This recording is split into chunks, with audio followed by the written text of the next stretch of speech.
જૂનાગઢ સરકારી આયુર્વેદિક હોસ્પિટલ ખાતે થઈ બોલાચાલી। પંચેશ્વર રોડ પર આવેલ સરકારી આયુર્વેદિક હોસ્પિટલમાં લાગવગને લઈને દર્દીના સગામાં ફેલાયો રોષ।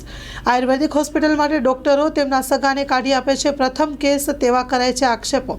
સામાન્ય દર્દીઓને સારવાર માટે 2-2 કલાક બેસવું પડે છે લાઇનમાં। Story report by Paresh Buddhabhatti. Public તો અવાજ ઉઠાવશે જ। પબ્લિક અવાજ ઉઠાવશે। તમે લોકો પ્રાઇવેટમાં જાવ છો ત્યાં લાંબી લાઈન હોય જ છે બેન। પણ લાંબી લાઈન હોય છે, કોઈ આવી રીતે વચ્ચે વારો નહીં લેતા। ત્યાં કોઈ તમારે 500 વચ્ચે કન્સલ્ટેશન 1000 રૂપિયા દેવા તૈયાર છીએ, બધું તૈયાર છીએ, પણ વચ્ચે વારો કોઈનો લેતા નથી। અહીંયા જે તમે પહેલા સ્ટુડન્ટ લોકો મારી બીજાના વાત કેસ લઈને જાય છે। તમે પહેલા મારી વાત સાંભળો। કે આર ઊંચા અવાજે નહીં અવર ઉપાડવાનું। ડોક્ટર્સ। હા ભલે ડોક્ટર તમે રહ્યા, પણ અમે એક નાગરિક છીએ અહીંયાના। તમે અહીંયાના નાગરિક છો। જ્યારે કોઈને પર્સનલી કોઈ પ્રોબ્લેમ હોય, કોઈ સ્ટુડન્ટની એક્ઝામ હોય, કોઈ સ્ટુડન્ટ ઇલ હોય, આ તમારું નામ?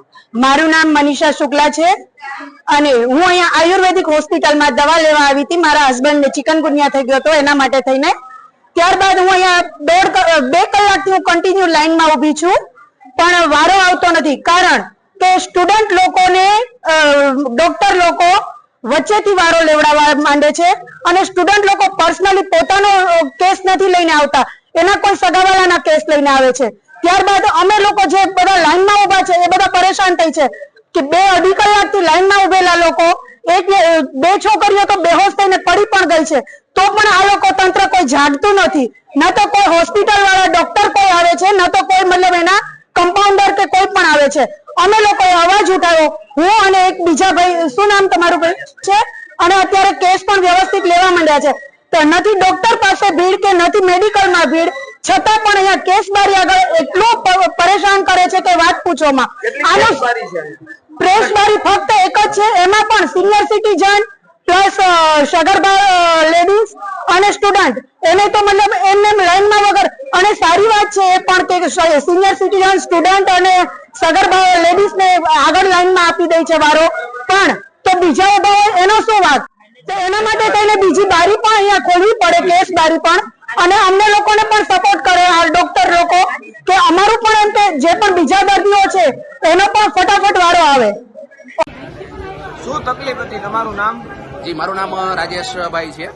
અહીંયા આયુર્વેદિક દવાખાનામાં આવ્યા છીએ અને આ લોકો મિસમેનેજમેન્ટ કરે છે, પોતાના લાગતા વળગતાના ખોટા કેસ છે અહીંયાથી કાઢે છે અને લાગવગ ચલાવે છે અને પેશન્ટની કોઈ પણ પ્રકારની સુખાકારીનું ધ્યાન રાખવામાં આવતું નથી અને ઘણા બધા એવા પ્રશ્નો થાય છે કે આ લોકો પોતાની મનમાની ચલાવે છે, નિયમ વિરુદ્ધનું કામ કરે છે અને એમાં સામાન્ય પબ્લિક હેરાન થાય છે। અવાજ ઉઠાવીએ છીએ ત્યારે આ લોકો પોતાના ઘરના નિયમ બતાવીને પબ્લિકને ચૂપ કરવાનો પ્રયત્ન કરે છે। આ સરાસર ખોટું થાય છે। સરકારની અમારી વિનંતી છે કે આ લોકોની કોઈ પણ પ્રકારની જે લાગવગશાહી અને જે નિયમો વિરુદ્ધ કામ કરવાની શૈલી છે એને તાબડતોડ બંધ કરવામાં આવે અને પબ્લિક માટે થઈને અહીંયા બીજું કેસ કાઉન્ટર ખોલવામાં આવે કે જેથી કરીને પબ્લિકનો તાત્કાલિક વારો આવે। કેટલા લોકો હાલ લાઈનમાં છે? આમાં બેહોશ પણ થઈ ગઈ છે એક છોકરી। જી, વધારે માહિતી છે મારા બરછે બેન છે। જે દર્દીઓના જે દુબાળો થયો હતો, શું આખી ઘટના હતી? એ લોકોનું એવું કહેવાનું છે કે અહીંયા વચ્ચેથી પેશન્ટને કેસ કાઢી આપવામાં આવે છે સ્ટુડન્ટ્સ દ્વારા, બટ એ રિયલી એવું કઈ છે નહીં। 2025 નું નવું વર્ષ ચાલુ થાય છે એટલે હોસ્પિટલની કેસ બારીની સિસ્ટમ પ્રમાણે નવા કેસ નીકળે। બધા જ જેટલા ઓલ્ડ પેશન્ટ આખા વર્ષના હોય છે કન્ટિન્યુ, એ બધાના કેસ કેન્સલ કરી અને નવા કેસ પ્રોવાઈડ કરવામાં આવે। અને આ 100 બેડની હોસ્પિટલ છે, તમે જોઈ શકો છો કાલનો ડેટા 3 તારીખનો, યુ કેન તમે ઈચ્છો તો ફોટો લઈ શકો છો। 77 પેશન્ટ એડમિટ છે અને 607 પેશન્ટની ઓપીડી હતી અમારી ગઈકાલની, બરાબર છે। આટલું સારી રીતે મેનેજમેન્ટ ચાલે છે અહીંયા, છતાંય અમુક લોકોને એવો રોષ હોય અથવા તો એવી રીતે અમારા જે ઇન્ટર્ન ડોક્ટર્સ આવે છે એ પેશન્ટને જેટલાને ડોક્ટર 8-10 વિભાગ છે એમાંથી જેને ડિસ્ચાર્જ કરે એનો નવો કેસ નીકળે, ડિસ્ચાર્જ કાર્ડ નીકળે, બધું જ નીકળે, એના માટે ઇન્ટર્ન ડોક્ટર્સ આવતા હોય છે અને એ વચ્ચેથી જઈ શકે છે, કારણ કે પેશન્ટની ડિસ્ચાર્જનો જે ટાઈમ લખ્યો હોય એ ટાઈમે અમારે એનો નવો કેસ કાઢવાનો હોય છે, બરાબર છે। એટલે એ જે એમની વાત છે એ તદ્દન વાહિયાત અને એકદમ પાયાવી હોય છે। આ હોસ્પિટલની તમે ગમે ત્યારે ગમે તેને પૂછી શકો છો અને મુલાકાત લઈ શકો। પ્યુરાલિટી અને એટલી કોઓપરેશન હોય ને ડોક્ટર્સનું, તો જ આટલા પેશન્ટ હોય, બરાબર છે। આ ગવર્મેન્ટ હોસ્પિટલ છે, અહીંયા 1 પણ રૂપિયાનો કોઈ પણ વસ્તુનો ચાર્જ લેવામાં આવતો નથી। એ બેન રાડો પાડીને બોલતા હોય એનો મતલબ એવો નથી કે સાચા છે, બરાબર છે। એ કહે છે કે તમારા ડોક્ટર, ઇન્ટર્ન ડોક્ટર્સ વચ્ચેથી આવી અને કેસ કઢાવી જાય છે, તો એ લોકો તો તમે જુઓ, અમે બધાને બધી વસ્તુ પ્રોવાઈડ ના કરી શકીએ, સમજાવી ના શકીએ કે શું સિસ્ટમ હોય છે. તમે જોઈ જ શકો છો, મેં તમને કીધું છે, આ ફોટો લઈ લ્યો, 77 પેશન્ટ એડમિટ છે. આક્ષેપ એવો પણ છે કે જે અહીંના ઇન્ટર્ન તબીબ છે એ તેમના સગા વાલાઓને લઈને આડે આવે છે, તેવો આક્ષેપ છે.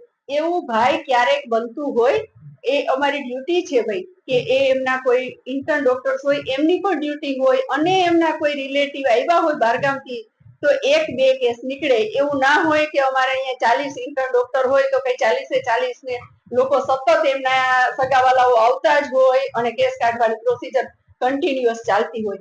એ જે કહે છે કે બધા જ ડોક્ટર ઇન્ટર્ન ડોક્ટર્સ આવે છે, પણ એ શેના માટે આવે છે એ તો પેલા એને કે તમે લોકો જાણો, પછી ખોટી ઉગ્રતાથી આટલી રીતે વાત કરો. બરાબર છે, તમે જોયું જ છે અમારે પેશન્ટ કેવડી લાઈન છે. બીજી બારીની વ્યવસ્થાની વાત છે તો એ અમારા હાથમાં નથી. આ બધું કન્સ્ટ્રક્શન એ ગવર્મેન્ટ અમને પ્રોવાઈડ કરે છે, એના માટે અમારા વહીવટી અધિકારી બેઠા જ છે. એમને પૂછો, કેટલી વાર રજૂઆત કરવામાં આવી છે કે ભાઈ અમને હોસ્પિટલમાં આટલા બધા પેશન્ટ આવે છે, રોજના 600 થી 700 પેશન્ટ આ હોસ્પિટલમાં ઓપીડી નો લાભ લે છે, અને 80 પેશન્ટ કન્ટિન્યુઅસ એડમિટ હોય છે. તો એના માટે બધી જ ફેસિલિટી અમને પૂરી પાડો. બરાબર છે, પણ એ અમારી મજબૂરી છે કે અમારી પાસે બીજી કેસ બારી નથી કે એવી કોઈ જગ્યા નથી કે જ્યાં અમે તેને શિફ્ટ કરી અને મોટી કરી શકીએ. આ પ્રોબ્લેમ છે, ધેટ્સ ઓલ. લોન પર ફોન 15 વર્ષ જૂનું ગુરુ મોબાઈલ એન્ડ ઇલેક્ટ્રોનિક્સ. દરેક કંપનીના જૂના અને નવા મોબાઈલ લોન ઉપર મળશે, અને ઇલેક્ટ્રોનિક્સ આઇટમો ફ્રીજ, ટીવી, વોશિંગ મશીન. ગુરુ મોબાઈલ એન્ડ ઇલેક્ટ્રોનિક્સ, સંતોષી માતાના મંદિર પાસે, અને અમારી અન્ય બ્રાન્ચ ગુરુ મોબાઈલ પોઈન્ટ, આભા હોટલ નીચે, પેટ્રોલ પંપ સામે, ભુજ. તો મેળવો લોન પે ફોન અને તમામ ઇલેક્ટ્રોનિક્સ એપ્લાયન્સીસ.